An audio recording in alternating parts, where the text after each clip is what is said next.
우리는 항상 작았습니다. 영토도 작고 인구도 적었죠.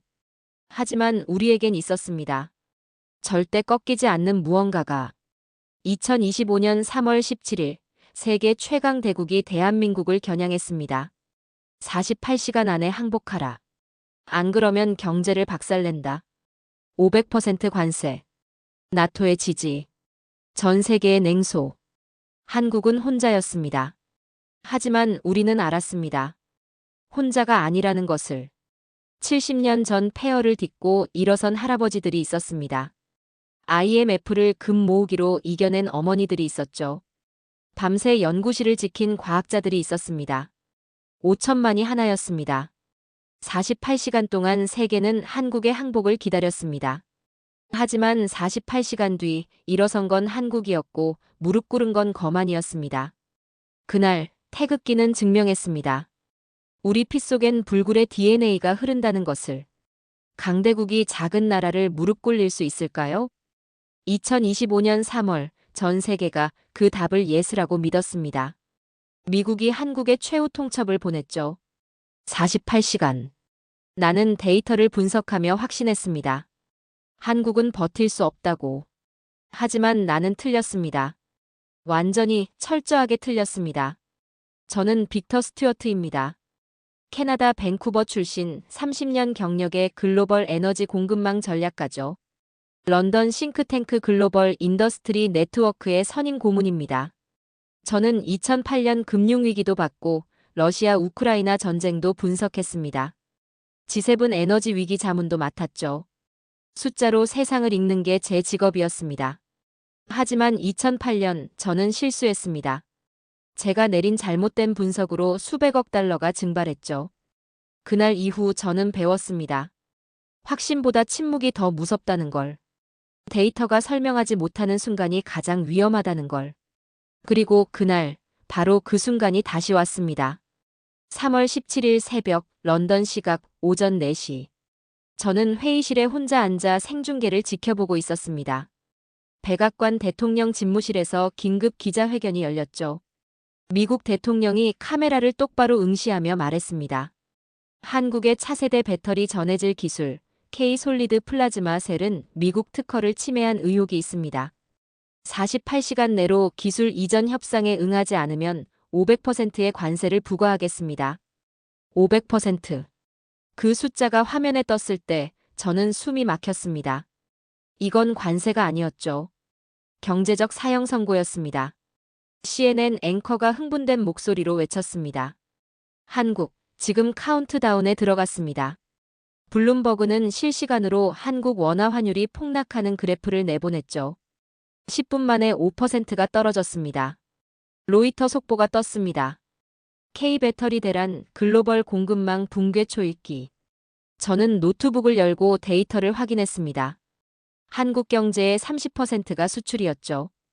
그중 배터리 관련 산업이 15%를 차지했습니다. 미국 시장이 막히면 한국은 버틸 수 없습니다. 수학적으로 명백했죠. 저는 중얼거렸습니다. 2주일이면 끝나겠군.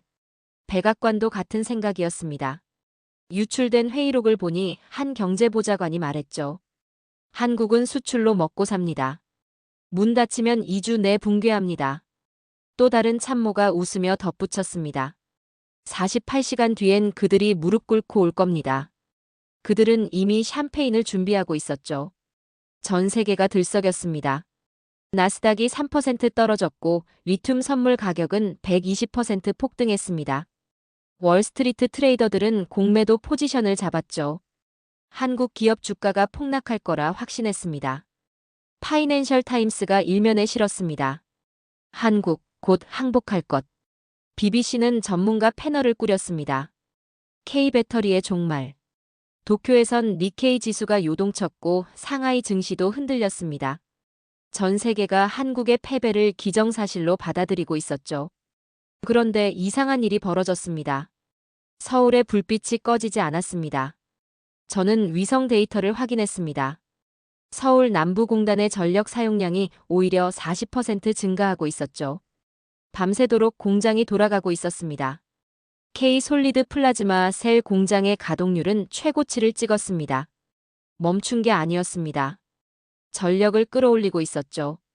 저는 화면을 뚫어져라 바라봤습니다. 청와대에선 아무 발표도 없었습니다. 한국 대통령은 침묵했죠. 산업부 장관도 외교부도 말이 없었습니다. 그냥 조용했습니다. CNN이 서울 특파원을 연결했습니다. 지금 청와대 앞엔 기자들이 몰려 있지만 어떤 브리핑도 없습니다. 한국 정부는 완전히 침묵하고 있습니다. PBC 앵커가 물었습니다. 이건 항복의 신호 아닙니까? 폭스뉴스는 조롱했죠. 한국, 말문이 막힌 듯. 하지만 저는 달랐습니다. 뭔가 이상했죠. 30년 동안 저는 위기를 봐왔습니다. 패배하는 나라는 소란스럽습니다. 해명하고 변명하고 협상을 요구하죠. 그런데 한국은 아무 말도 하지 않았습니다. 마치 폭풍전야의 고요 같았습니다. 이건 공포가 아니었습니다. 이건 계산이었죠. 저는 과거를 떠올렸습니다. 2008년 그날 리먼 브라더스가 침묵했을 때도 이랬습니다. 모두가 괜찮다고 믿었죠. 하지만 그 침묵 뒤에 폭발이 있었습니다. 저는 그걸 놓쳤고 세상은 무너졌습니다. 이번엔 달랐습니다. 이번 침묵은 패배가 아니었습니다. 저는 커피를 한 모금 마시며 중얼거렸습니다. 48시간. 그들에게 남은 시간이 아니라 세계에게 남은 시간일지도 모른다. 서울 증시가 열렸습니다. 외국인들은 대량 매도했죠. 그런데 한국 기관들이 움직였습니다. K배터리 주식을 대량 매수하기 시작했습니다. 주가가 떨어지지 않았습니다. 오히려 서서히 올라갔죠. 월스트리트가 당황했습니다. 어떻게 된 겁니까? 트레이더들이 외쳤습니다. 하지만 대답은 없었습니다. 저는 화면 속 서울을 바라봤습니다. 공장 굴뚝에서 연기가 피어올랐습니다. 밤하늘을 밝히는 불빛들. 그 불빛은 두려움이 아니었습니다. 결이었죠. 카운트다운이 시작됐습니다. 하지만 진짜 카운트다운은 백악관이 아니라 서울에서 돌아가고 있었습니다. 나는 직감했습니다. 이건 단순한 통상 분쟁이 아니라고. 세계 질서의 균열이 시작됐다고. 그리고 48시간 뒤 세계는 완전히 뒤집혔습니다. 48시간 중 24시간이 지났습니다. 세계는 혼돈에 빠졌습니다. 한국은 여전히 침묵했죠. 그런데 그 침묵이 시장을 무너뜨리고 있었습니다. 뉴욕 증시가 열렸습니다. 나스닥이 개장 30분 만에 12% 폭락했죠. 제너럴 모터스 주가는 15% 급락했습니다. 테슬라는 더 심했습니다. 20%가 날아갔죠. 일론 머스크가 긴급 성명을 냈습니다. 한국산 전해질 없이는 공장 가동이 불가능합니다. 리튬 선물 시장이 폭발했습니다. 가격이 120% 폭등했죠. 트레이더들이 패닉에 빠졌습니다. 한국 공급이 끊기면 전 세계 배터리 생산이 멈춥니다. 시카고 상품거래소는 거래를 일시 중단했습니다. 서킷 브레이커가 발동됐죠. 저는 런던 사무실에서 데이터를 분석하고 있었습니다. 숫자들이 비명을 지르고 있었죠. 제 동료가 다급하게 말했습니다. 빅터, 이거 봐요. GM이 공장 가동 중단을 검토 중입니다. 포드도 마찬가지였습니다. 폴크스바겐도 같은 발표를 준비하고 있었죠. 월스트리트는 당황했습니다. 한국이 손을 들면 끝나는 거 아닙니까? 그들은 여전히 한국의 항복을 기다리고 있었습니다. 하지만 서울은 말이 없었습니다. 그때 CIA 보고서가 유출됐습니다. 저는 제 인맥을 통해 그 문서를 입수했죠. 보고서를 열었을 때 저는 숨이 멎었습니다. 서울 남부공단 전력 사용량 전일 대비 40% 증가. K-솔리드 플라즈마 셀 공장 가동률 98% 역대 최고치. 야간 근무 인원 300% 증가 확인. 저는 화면을 멍하니 바라봤습니다. 이게 무슨 의미입니까? 멈춘 게 아니라 가속 중이라는 겁니까? CIA 분석가의 메모가 있었습니다. 한국은 생산을 줄이는 게 아니라 비축하고 있는 것으로 추정됨. 목적 불명. 목적 불명. 저는 그 단어에서 전율을 느꼈습니다. 그들이 뭘 준비하고 있는 겁니까? 백악관은 여전히 낙관적이었습니다. 국가안보보좌관이 기자들에게 말했죠. 한국은 겁먹었습니다. 곧 협상 테이블로 나올 겁니다. 하지만 저는 달랐습니다. 데이터는 정반대를 말하고 있었죠. 그날 오후 엔비디아 최고 경영자가 긴급 화상회의를 소집했습니다. 저도 자문으로 참석했죠. 그의 얼굴은 창백했습니다. 한국 공급이 끊기면 우리 인공지능 서버 생산이 멈춥니다. 데이터 센터 백업 배터리도 마찬가지입니다. 2주면 실리콘밸리 전체가 마비됩니다. 테슬라 최고 재무 책임자가 끼어들었습니다. 우리도 똑같습니다. K 플라즈마 셀 없이는 차를 만들 수 없어요. 애플 공급망 담당 부사장이 말했습니다. 아이폰 배터리도 문제입니다. 재고는 3주치밖에 없습니다. 회의실이 조용해졌습니다. 모두가 같은 생각을 하고 있었죠. 우리가 한국에 얼마나 의존하고 있었는지 이제야 깨닫고 있었습니다. 엔비디아 최고 경영자가 말했습니다. 백악관에 압박해야 합니다. 지금 당장. 하지만 저는 중얼거렸습니다. 이미 늦었을지도 모릅니다. 그날 저녁 서울 증시 마감 데이터가 나왔습니다. 저는 숫자를 보고 얼어붙었습니다. 외국인 투자자들이 한국 배터리 주식을 2천억 원어치 매도했습니다. 하지만 주가는 떨어지지 않았죠. 오히려 3% 상승했습니다. 어떻게 된 겁니까? 저는 거래 내역을 추적했습니다. 한국 기관 투자자들이 모든 물량을 받아냈습니다. 국민연금, 산업은행, 주요 보험사들. 그들은 마치 계획된 것처럼 움직였죠. 이건 우연이 아니었습니다. 전략이었습니다. 블룸버그 기자가 혼란스러워했습니다. 한국 기관들이 폭탄을 안고 가는 겁니까? 하지만 저는 알았습니다. 그들은 폭탄이 아니라 금을 사고 있었던 겁니다. 밤이 깊어갔습니다. 저는 사무실에 혼자 남아 데이터를 분석했습니다. 전력 사용량 곡선, 증시 거래 패턴, 공장 가동률. 모든 지표가 같은 방향을 가리키고 있었죠. 한국은 두려워하지 않았습니다. 준비하고 있었습니다. 저는 과거를 떠올렸습니다. 2008년 제가 놓쳤던 신호들. 침묵하는 은행들, 멈추지 않는 거래들, 이상한 데이터들. 그때 저는 무시했습니다. 곧 정상화될 겁니다 라고 말했죠. 하지만 폭풍이 왔습니다. 그리고 세상은 무너졌습니다. 이번엔 달랐습니다. 이번엔 신호를 놓치지 않았습니다. 저는 노트에 적었습니다.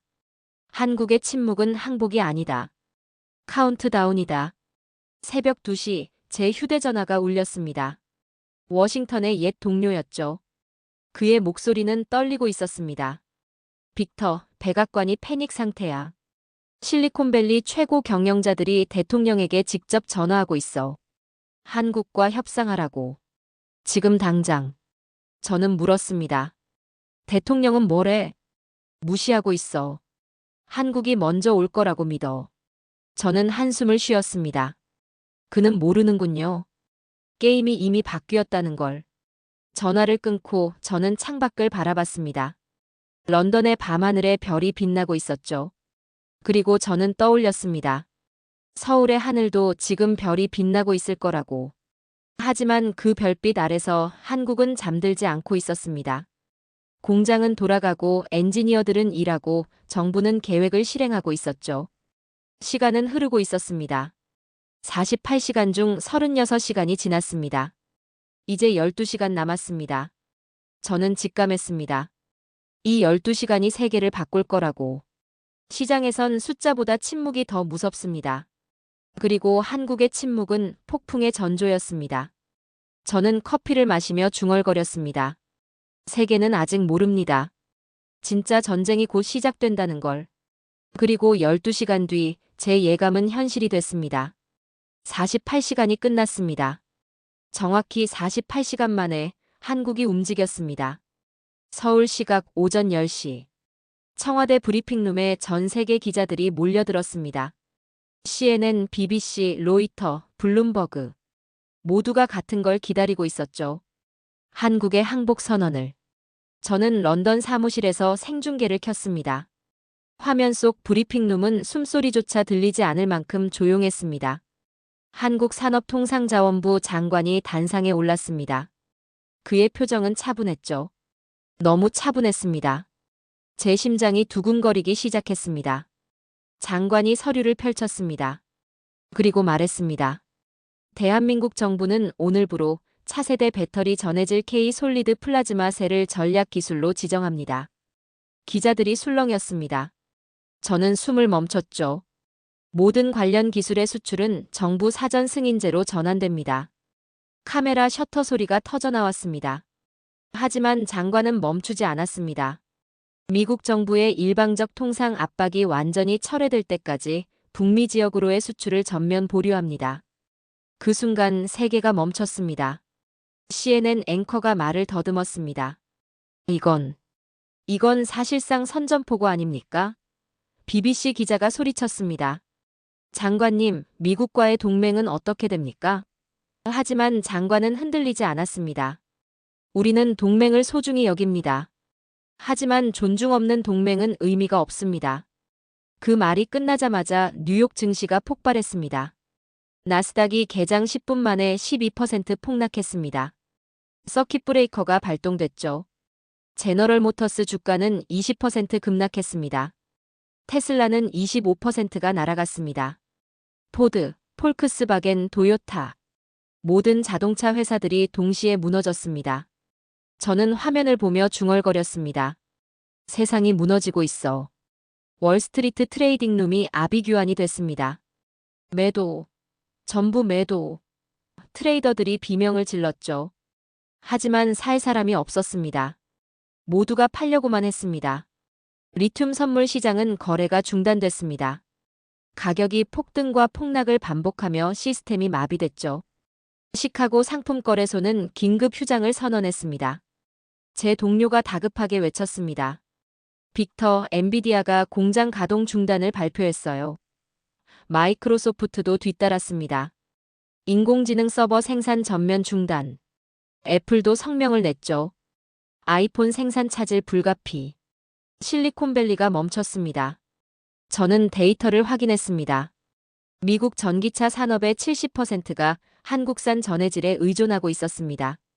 데이터 센터 백업 배터리의 80%도 마찬가지였죠.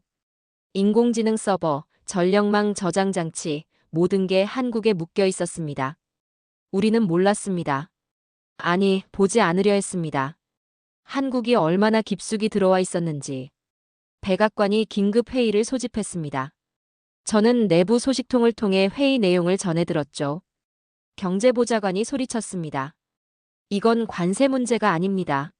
자살입니다. 재무장관이 테이블을 쳤습니다.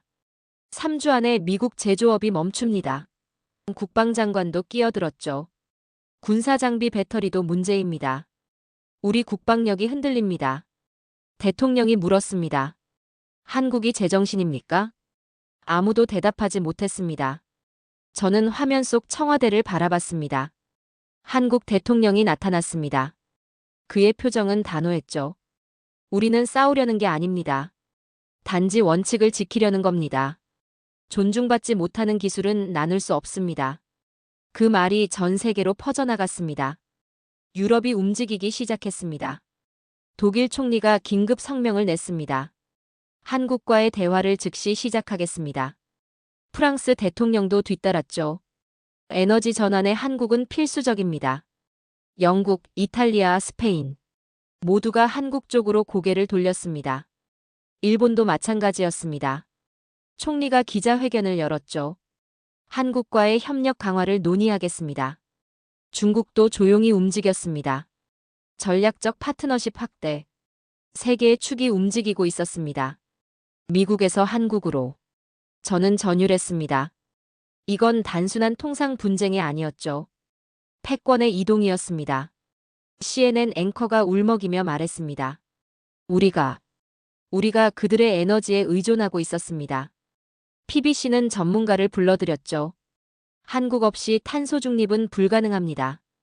폭스뉴스마저 인정했습니다. 우리가 과소평가했습니다. 월스트리트의 한 베테랑 트레이더가 인터뷰에서 말했습니다. 30년 트레이딩 인생에서 이런 충격은 처음입니다. 작은 나라 하나가 세계 시장을 뒤집었습니다. 저는 고개를 끄덕였습니다. 맞습니다. 한국은 작은 나라였습니다. 하지만 지금은 달랐죠. 그날 저녁 전 세계 배터리 관련 기업들의 시가총액이 3조 달러 증발했습니다. 나스닥은 결국 15% 폭락으로 마감했습니다. 역사상 세 번째로 큰 낙폭이었죠. 하지만 서울 증시는 달랐습니다. 한국 배터리 기업들의 주가가 20% 상승했습니다. 외국인들이 패닉에 빠져 팔아치우는 동안 전 세계 투자자들이 다시 사들이기 시작했죠. 한국이 세계를 쥐고 있다. 골드만삭스 애널리스트가 보고서에 썼습니다. 저는 사무실 창가에 서서 런던의 밤하늘을 바라봤습니다. 별들이 빛나고 있었죠. 하지만 제 머릿속엔 다른 하늘이 있었습니다. 서울의 하늘. 한국은 전쟁을 시작한 게 아니었습니다. 단지 상대가 자신을 과소평가하도록 내버려뒀을 뿐이었죠. 48시간 동안 침묵했습니다. 그리고 48시간 만에 세계를 뒤집었습니다. 저는 노트에 적었습니다. 오늘 역사가 바뀌었다. 힘의 정의가 바뀌었다. 제 휴대전화가 울렸습니다. 뉴욕의 펀드 매니저였죠. 그의 목소리는 떨리고 있었습니다. 빅터, 이제 어떻게 해야 하지? 저는 대답했습니다. 한국에 사과하는 수밖에 없어요. 그게 유일한 길입니다. 전화를 끊고 저는 다시 창밖을 바라봤습니다. 세상은 배웠습니다. 크기가 힘이 아니라는 걸. 기술이 무기가 될 수 있다는 걸. 그리고 존중받지 못하는 나라는 더 이상 침묵하지 않는다는 걸. 한국의 침묵은 끝났습니다. 그리고 세계의 새로운 장이 시작됐습니다. 48시간이 지나고 세계가 무너지기 시작했습니다. 한국의 선언 이후 첫 거래일. 뉴욕 증시는 지옥이 됐습니다. 나스닥이 개장과 동시에 폭락했습니다. 15%가 순식간에 날아갔죠. 제너럴 모터스 시가총액 1,000억 달러 증발. 테슬라는 더 처참했습니다. 2,000억 달러가 사라졌죠. 포드, 크라이슬러 모두 같은 운명이었습니다. 저는 런던 사무실에서 숫자들을 지켜봤습니다. 빨간색으로 물든 화면. 데이터가 비명을 지르고 있었죠. 빅터, 이거 봐요. 제 동료가 소리쳤습니다. 애플이 아이폰 생산 중단을 발표했어요. 마이크로소프트가 뒤따랐습니다. 데이터 센터 확장 전면 보류. 아마존도 마찬가지였죠. 물류센터 증설 취소. 실리콘밸리가 멈춰섰습니다. 저는 긴급 화상회의에 참석했습니다. 엔비디아, 테슬라, 구글, 메타. 모든 최고 경영자들이 모여 있었죠. 그들의 얼굴은 창백했습니다. 엔비디아 최고 경영자가 말했습니다. 3주 안에 한국산 전해질이 없으면 우리 인공지능 칩 생산이 완전히 멈춥니다. 테슬라 책임자가 끼어들었죠. 우리는 2주입니다. 2주 안에 공장 문을 닫아야 합니다. 구글 부사장이 한숨을 쉬었습니다. 데이터 센터 백업 배터리도 문제입니다. 서버가 죽으면 인터넷이 마비됩니다. 회의실이 조용해졌습니다. 모두가 같은 생각을 하고 있었죠. 우리는 한국 없이 살 수 없습니다. 리튬 시장은 완전히 붕괴했습니다. 가격이 150% 폭등했다가 다시 폭락했습니다. 거래소는 혼란에 빠졌죠. 선물 계약이 무더기로 취소됐습니다. 트레이더들이 패닉에 빠져 책상을 내려쳤습니다. 이건 시장이 아니야. 전쟁이야. 한 트레이더가 외쳤습니다. 저는 고개를 끄덕였습니다. 맞습니다. 전쟁이었죠. 하지만 총이 아니라 기술로 싸우는 전쟁이었습니다. 백악관도 무너지고 있었습니다.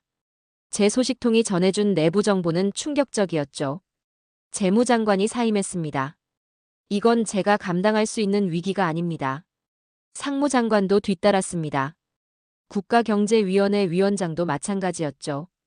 상원의원 30명이 탄핵 발의를 준비하고 있었습니다. 대통령이 나라를 위기로 몰아넣었다. 하원도 들썩였죠. 즉각 한국과 협상하라. 워싱턴이 갈라지고 있었습니다. 하지만 대통령은 여전히 고집했습니다. 한국이 먼저 올 것이다. 그는 샴페인을 너무 일찍 터뜨렸습니다. 그리고 지금 그 샴페인은 독이 되어 돌아왔죠. 유럽은 이미 방향을 틀었습니다. 독일 총리가 서울행 비행기에 올랐습니다. 한국과의 장기 공급 계약 논의. 프랑스 대통령도 뒤따랐죠. 에너지 동맹 강화. 영국 총리는 한국 대통령과 직접 통화했습니다. 일본도 움직였습니다. 총리가 20조 엔 규모 구매 의향을 발표했죠. 한국은 우리의 전략적 파트너입니다. 중국마저 조용히 손을 내밀었습니다. 상호 이익을 위한 협력. 세계의 축이 완전히 바뀌었습니다. 워싱턴에서 서울로. 저는 지도를 펼쳐놨습니다. 그리고 선을 그었죠. 한국을 중심으로 선이 뻗어나갔습니다. 독일, 프랑스, 일본, 중국. 모두가 한국을 향하고 있었습니다. 미국만 홀로 서 있었죠. CNN 앵커가 방송에서 말했습니다. 동맹의 지도가 다시 그려지고 있습니다. BBC는 더 직설적이었죠. 미국의 시대가 저물고 있습니다. 저는 그 말을 들으며 전율했습니다. 과장이 아니었습니다. 진짜였죠. 그날 밤 전 세계 배터리 관련 산업의 시가총액이 5조 달러 증발했습니다. 역사상 최대 규모였죠. 금융위기 때보다 컸습니다. 코로나 팬데믹 때보다도 컸습니다. 하지만 한국은 달랐습니다. 서울 증시는 오히려 상승했죠. 외국 자본이 몰려들었습니다. 한국에 투자하라. 투자자들이 외쳤습니다. 골드만삭스가 보고서를 냈습니다. 한국, 새로운 에너지 패권국. 모건 스탠리도 뒤따랐죠. K배터리, 21세기 석유. 저는 그 보고서들을 읽으며 생각했습니다. 맞습니다. 한국은 새로운 사우디아라비아가 됐습니다. 아니, 그보다 더 강력했죠. 석유는 대체할 수 있지만 한국 기술은 대체 불가능했습니다. 제 휴대전화가 울렸습니다. 백악관 경제보좌관이었죠. 그의 목소리는 떨리고 있었습니다. 빅터, 도와줘. 어떻게 해야 하지? 저는 대답했습니다. 이미 늦었습니다. 이제 선택지는 하나뿐입니다. 항복하는 겁니다. 그 단어가 입 밖으로 나왔을 때 저는 깨달았습니다. 세계 최강 대국이 작은 나라에 무릎 꿇는 순간을 목격하고 있다는 걸. 저는 창밖을 바라봤습니다. 런던의 밤하늘. 하지만 제 머릿속엔 서울이 있었습니다. 한국은 총 한 방 쏘지 않았습니다. 폭탄 하나 떨어뜨리지 않았죠. 단지 기술 하나로 세계를 무릎 꿇렸습니다. 저는 노트에 적었습니다. 오늘 나는 본다. 왕이 아닌 졸이 체스판을 뒤집는 날을. 그리고 다음 날 백악관이 항복했습니다. 새벽이 왔습니다. 백악관이 백기를 들었습니다. 워싱턴 시각 오전 6시. 대통령이 긴급 기자회견을 열었습니다. 저는 런던에서 생중계를 켰죠. 대통령의 얼굴은 핏기가 없었습니다. 미국 정부는 한국산 배터리 전해질에 대한 모든 관세 조치를 즉시 철회합니다. 기자들이 술렁였습니다. 대통령은 계속했죠. 한국은 우리의 소중한 동맹국입니다. 우리는 상호 존중의 원칙 위에서 협력을 이어가겠습니다.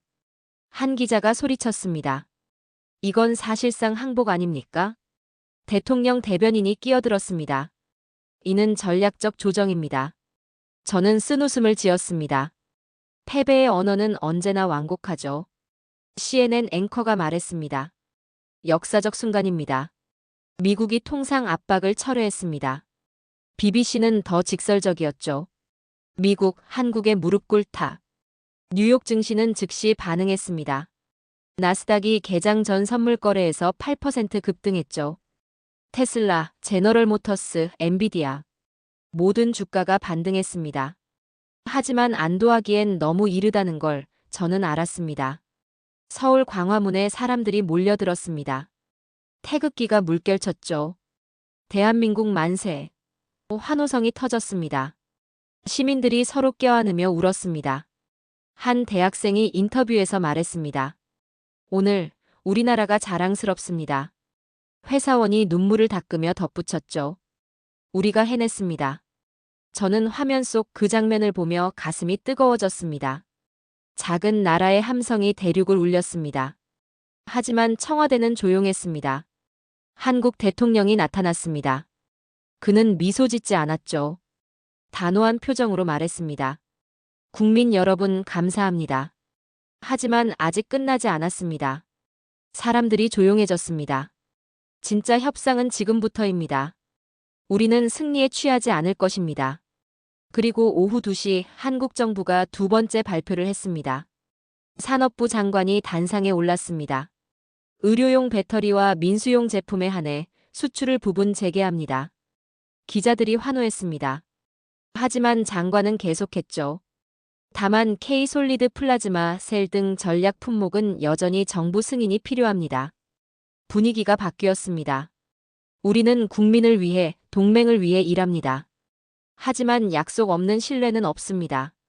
저는 숨을 들이켰습니다. 이건 자비가 아니었습니다. 통제였죠. 월스트리트가 다시 요동쳤습니다. 부분 재개. 그럼 전기차는? 트레이더들이 혼란스러워했습니다. 테슬라 주가가 다시 흔들렸죠. 제너럴 모터스도 마찬가지였습니다. 백악관은 당황했습니다. 경제보좌관이 기자들에게 말했죠. 우리는 완전한 수출 재개를 기대했습니다. 하지만 한국은 움직이지 않았습니다. 그날 저녁 미국 내부가 폭발했습니다. 상원 의원들이 긴급 회의를 소집했습니다. 즉시 한국과 서면 약속을 체결하라. 하원도 압박했죠. 일방적 관세 금지 조항을 법제화하라. 실리콘밸리 최고 경영자들이 공동 성명을 냈습니다. 한국과의 관계를 즉시 정상화하라. 이건 국가 안보 문제다. 대통령은 궁지에 몰렸습니다. 저는 제 동료와 대화를 나눴습니다. 빅터, 한국이 너무 강경한 거 아닙니까? 저는 고개를 저었습니다. 아닙니다. 이게 진짜 협상입니다. 그들은 이제 주도권을 쥐었습니다. 유럽과 일본은 이미 움직이고 있었습니다. 독일이 한국과 10년 장기 계약을 체결했죠. 일본도 50조 엔 규모 협력을 발표했습니다. 세계는 한국의 조건을 받아들이고 있었습니다. 저는 서울을 떠올렸습니다. 청와대의 조용한 회의실. 대통령과 참모들. 그들은 자만하지 않았습니다. 계산하고 있었죠. 자비는 강자의 특권이다. 제가 노트에 적었습니다. 한국은 이겼습니다. 하지만 오만하지 않았죠. 그들은 의료용부터 재개했습니다. 사람을 먼저 생각했습니다. 하지만 전략 품목은 지켰습니다. 원칙을 지켰죠. 이건 단순한 승리가 아니었습니다. 품격의 승리였습니다. 그날 밤 저는 런던 사무실에서 서울의 야경 사진을 봤습니다. 남산타워에 불이 켜져 있었죠. 그 불빛은 승리의 함성이 아니었습니다. 냉철한 의지였습니다. 저는 중얼거렸습니다. 그들은 세상을 이긴 게 아니다. 스스로를 초월했다. 48시간의 침묵. 그리고 사흘간의 전쟁. 한국은 세계를 바꿨습니다. 하지만 진짜 시험은 이제부터였습니다. 이긴 자가 어떻게 행동하는가. 그게 진짜 강국을 정의합니다. 저는 다음 장을 기다렸습니다. 백악관의 항복 선언 이후 72시간이 흘렀습니다. 하지만 아무 일도 일어나지 않았습니다. 서면 약속이 오지 않았죠. 백악관 대변인이 말했습니다. 의회 절차가 필요합니다. 시간이 걸립니다. 한국은 조용히 대답했습니다. 그때까지 전략 품목 수출은 보류됩니다. 세계가 다시 숨을 죽였습니다. 저는 런던 사무실에서 시계를 바라봤습니다. 똑딱똑딱. 시간이 흘렀죠. 하지만 워싱턴은 움직이지 않았습니다. CNN이 속보를 띄웠습니다. 한국, 다시 72시간 유예. 블룸버그가 분석했죠. 또 다른 카운트다운 시작. 월스트리트가 불안해했습니다. 나스닥이 흔들렸죠. 상승과 하락을 반복했습니다. 투자자들이 혼란스러워했습니다. 한국이 다시 강경해지는 겁니까? 실리콘밸리가 백악관을 압박했습니다. 엔비디아 최고 경영자가 직접 전화했죠. 지금 서명하십시오. 테슬라도 마찬가지였습니다. 공장이 멈춥니다. 대통령은 딜레마에 빠졌습니다. 서명하면 굴욕이었죠. 하지만 서명하지 않으면 경제가 무너졌습니다. 의회는 분열됐습니다. 공화당 의원들이 반발했죠. 이건 항복 문서입니다. 하지만 민주당이 밀어붙였습니다. 경제를 살려야 합니다. 미국 내부가 갈라졌습니다. 하지만 서울은 달랐습니다. 청와대는 조용했죠. 한국 대통령이 참모들에게 말했습니다. 우리는 압박하지 않습니다. 진심이 확인될 때까지 기다립니다. 산업부 장관이 물었습니다. 그게 더 강한 압박이 될까요? 대통령이 미소 지었습니다. 기다림이 가장 무서운 법입니다. 저는 그 대화를 상상하며 전율했습니다. 이건 외교가 아니었죠. 예술이었습니다. 유럽이 움직였습니다. 독일 총리가 백악관에 전화했죠. 빨리 서명하십시오. 세계 경제가 흔들립니다. 프랑스도 압박했습니다. 동맹을 위해서라도 결단하십시오. 일본 총리도 끼어들었습니다. 한국과의 관계를 정상화하십시오. 전 세계가 미국을 압박했습니다. 72시간이 거의 끝나갈 무렵 백악관이 움직였습니다. 워싱턴 시각 새벽 5시. 대통령이 집무실에서 펜을 들었습니다. 카메라 앞에서 서류에 서명했죠. 미국은 한국에 대한 일방적 관세 부과를 금지하며 상호 존중의 원칙을 확인합니다. 그 순간 세계가 숨을 내쉬었습니다. CNN 앵커가 울먹였습니다. 이건 역사입니다. BBC 기자가 떨리는 목소리로 말했죠. 오늘 세계 질서가 바뀌었습니다. 뉴욕 증시가 폭등했습니다. 나스닥이 10% 급등했죠. 테슬라, 엔비디아, 제너럴 모터스 모든 주가가 치솟았습니다. 하지만 저는 달랐습니다. 저는 숫자가 아니라 의미를 봤죠. 강요된 사과가 아니었습니다.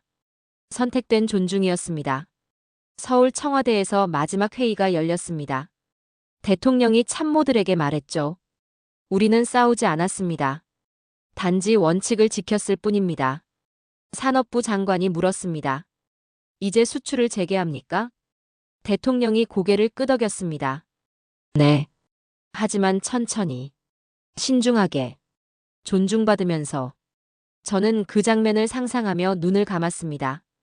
한국은 승리했습니다. 하지만 교만하지 않았죠. 그들은 세계를 굴복시킨 게 아니었습니다. 존중받는 법을 가르쳤습니다. 저는 노트에 적었습니다. 72시간의 기다림. 그것이 마지막 시험이었다. 세상에서 가장 무서운 힘은 움직이지 않는 힘입니다. 한국은 그걸 증명했죠. 그날 이후 저는 강국이라는 단어를 새롭게 정의했습니다. 강국은 이기는 나라가 아닙니다. 이긴 후에도 품격을 지키는 나라입니다. 그리고 그날 한국은 진짜 강국이 됐습니다. 서명 다음 날 세계가 움직이기 시작했습니다. 뉴욕타임스 일면에 헤드라인이 떴습니다. 미국, 한국에 사과하다 마이너스 기술이 외교를 압도한 날. 파이낸셜 타임스도 뒤따랐죠. K 플라즈마 셀, 패권의 중심에 서다. 워싱턴 포스트는 사설을 실었습니다. 우리가 배운 교훈 마이너스 크기가 힘이 아니다. 저는 런던 사무실에서 신문들을 펼쳐놨습니다. 모든 언론이 같은 이야기를 하고 있었죠. 세계가 바뀌었다고. 서울 증시가 폭발했습니다. 개장과 동시에 15% 급등했죠. 한국 배터리 기업들의 시가총액이 100조 원 증가했습니다. 외국 자본이 몰려들었습니다. 한 여론조사 결과가 나왔습니다. 대한민국이 자랑스럽습니까? 90%가 예라고 답했죠. 서울거리에서 시민들이 웃었습니다. 카페에서, 지하철에서, 사무실에서 모두가 같은 표정이었습니다. 자부심. 하지만 청와대는 달랐습니다. 한국 대통령은 축하연을 열지 않았죠. 대신 조용히 다음 단계를 준비했습니다. 유럽이 먼저 움직였습니다. 독일 총리가 서울에 도착했습니다. 김포공항에 내린 그의 표정은 진지했죠. 한국은 우리의 필수 파트너입니다. 그는 한국 대통령과 회담을 가졌습니다. 50억 유로 규모 장기 공급 계약을 체결했죠. 프랑스 대통령도 뒤따랐습니다. 탄소 중립은 한국 없이 불가능합니다. 40억 유로 규모 협력이 발표됐습니다. 영국 총리가 화상회의로 참여했습니다. 브렉시트 이후 최대 규모 협력입니다. 30억 파운드 계약이 체결됐죠. 이탈리아, 스페인, 네덜란드, 유럽 전체가 한국을 향해 줄을 섰습니다. 일본도 달랐습니다. 일본 총리가 서울을 방문했습니다. 역사상 처음으로 한국어로 연설했죠. 우리는 경쟁을 넘어 협력의 시대로 갑니다. 100조엔 규모 장기 계약을 발표했습니다. 한 일본 기자가 인터뷰에서 말했습니다. 한국을 배워야 합니다. 그들의 기술을, 그들의 의지를. 저는 화면을 보며 감동받았습니다. 저까지도 손을 내밀었습니다. 그것이 진짜 승리였죠. 그리고 일주일 뒤 역사적인 순간이 왔습니다. 서울 코엑스에서 글로벌 협약 서명식이 열렸습니다. 30개국 대표들이 모였죠. 독일, 프랑스, 영국, 일본, 캐나다. 전 세계가 서울로 왔습니다. 저도 그 자리에 있었습니다. 취재진 자격으로 참석했죠. 한국 대통령이 단상에 올랐습니다. 조명이 그를 비췄습니다. 그의 목소리는 차분했지만 강렬했죠. 존경하는 각국 대표 여러분. 우리는 오늘 역사를 만듭니다. 홀이 조용해졌습니다. 우리는 승리를 원하지 않았습니다. 단지 존중받고 싶었을 뿐입니다. 그 말에 몇몇 대표들이 고개를 숙였습니다. 기술은 무기가 아닙니다. 다리입니다. 오늘 우리는 그 다리를 함께 놓습니다. 30개국 대표들이 기립했습니다. 박수가 터져나왔죠. 7분간 이어졌습니다. 저는 그 장면을 보며 눈시울이 뜨거워졌습니다. 이건 단순한 계약이 아니었습니다. 문명의 전환이었죠. 청정에너지 동맹이 결성됐습니다. 한국이 중심이었죠. 기술 공유, 공동 연구, 상호 존중. 새로운 질서가 탄생했습니다. 독일 총리가 연설했습니다. 한국이 보여준 건 기술이 아니라 리더십입니다. 프랑스 대통령이 덧붙였죠. 이제 우리는 함께 갑니다. 일본 총리가 한국어로 말했습니다. 감사합니다, 대한민국. 저는 메모했습니다. 그들의 박수는 예의가 아니었다. 경애였다. 미국도 조용히 참여했습니다.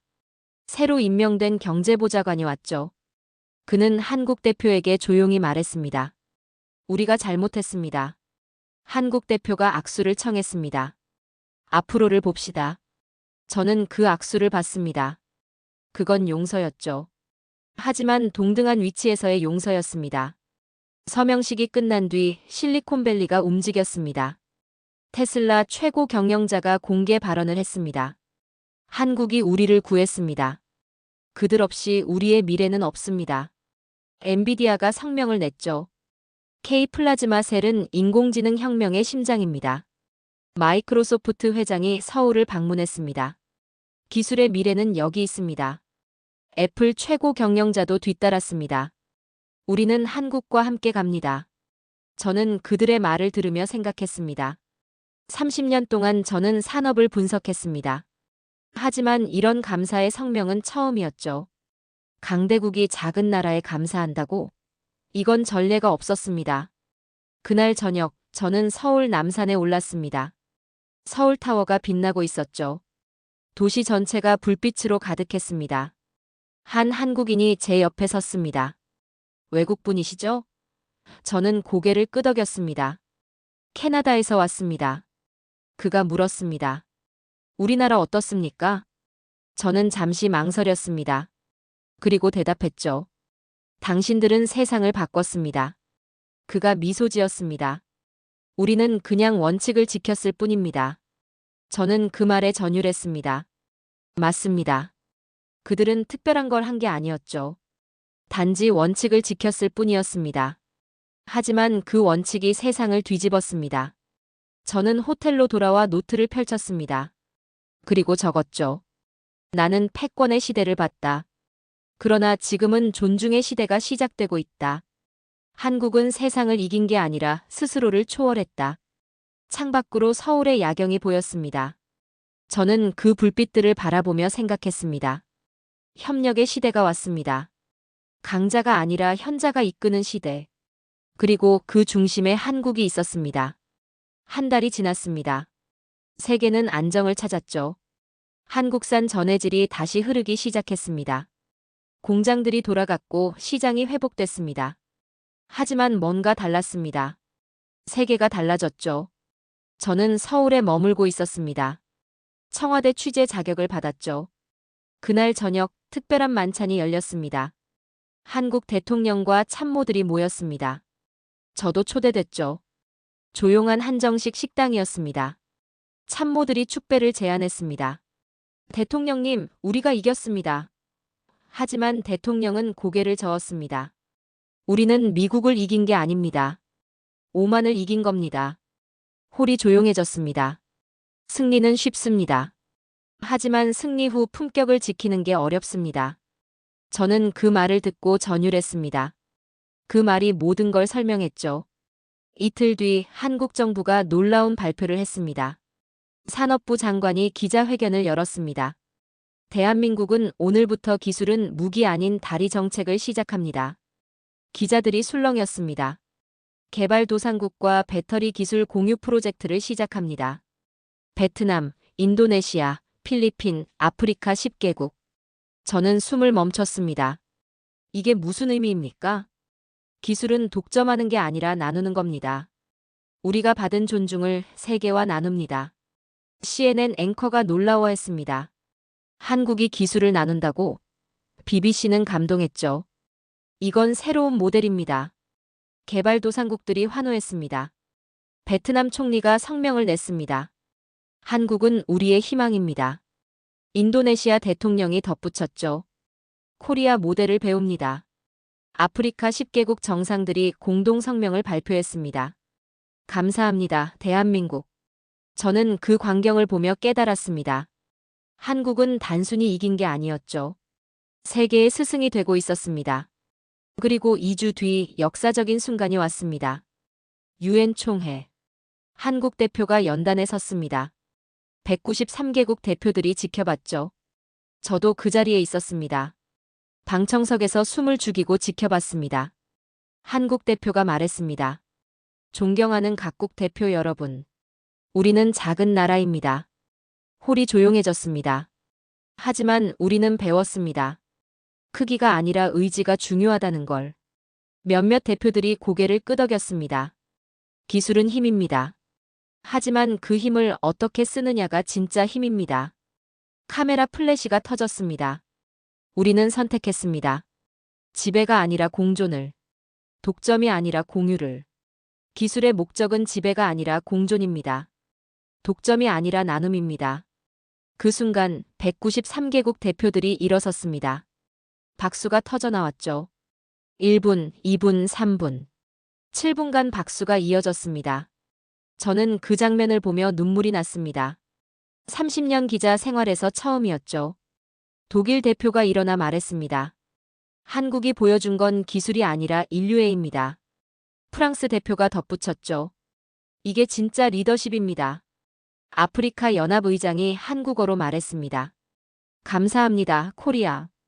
유엔 사무총장이 연단에 올랐습니다. 오늘 우리는 새로운 시대의 시작을 봤습니다. 저는 메모했습니다. 그날 나는 한 나라가 세계의 스승이 되는 장면을 봤다. 한 달 뒤 더 놀라운 소식이 들렸습니다. 세계 각국이 교과서를 개정하기 시작했습니다. 2025년 에너지 전쟁 마이너스 존중의 혁명이라는 챕터가 추가됐죠. 독일 고등학교 교과서에 실렸습니다. 한국이 증명했다. 크기가 아니라 의지가 중요하다고. 프랑스 중학교 역사책에도 나왔습니다. 기술은 무기가 아니라 다리다. 일본 교과서는 더 구체적이었죠. 우리는 한국에서 배운다. 품격의 의미를. 미국 교과서에도 실렸습니다. 실수를 인정하는 용기. 그것이 진짜 강국의 모습이다. 저는 그 교과서들을 모았습니다. 그리고 제 아들에게 보여줬죠. 아빠, 이거 진짜야? 저는 고개를 끄덕였습니다. 그래, 아들. 그건 진짜란다. 아들이 물었습니다. 한국 사람들은 슈퍼히어로야? 저는 웃었습니다. 아니야. 그들은 그냥 사람들이야. 하지만 원칙을 지킨 사람들이지. 어느 날 저녁, 저는 서울 한강변을 걸었습니다. 다리 위에서 불빛들이 반짝였죠. 한 노인이 제 옆에 섰습니다.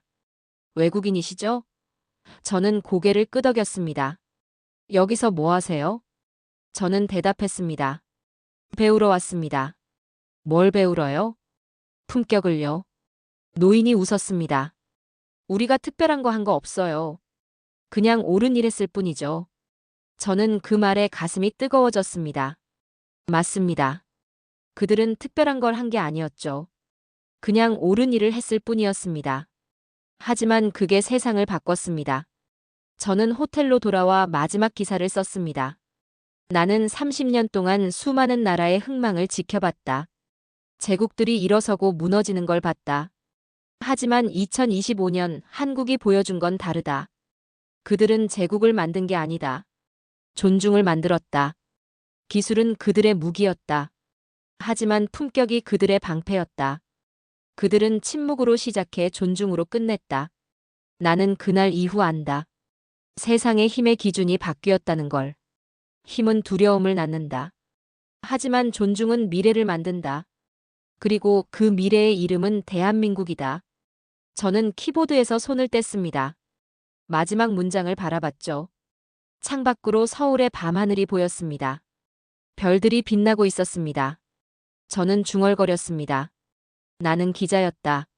하지만 이제 나는 증언자다. 힘이 아니라 품격이 역사를 바꾼 날의 증언자. 그리고 저는 알았습니다.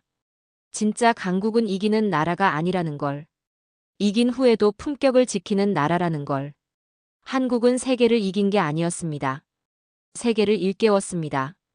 그리고 그 깨달음은 영원히 역사에 남을 것입니다.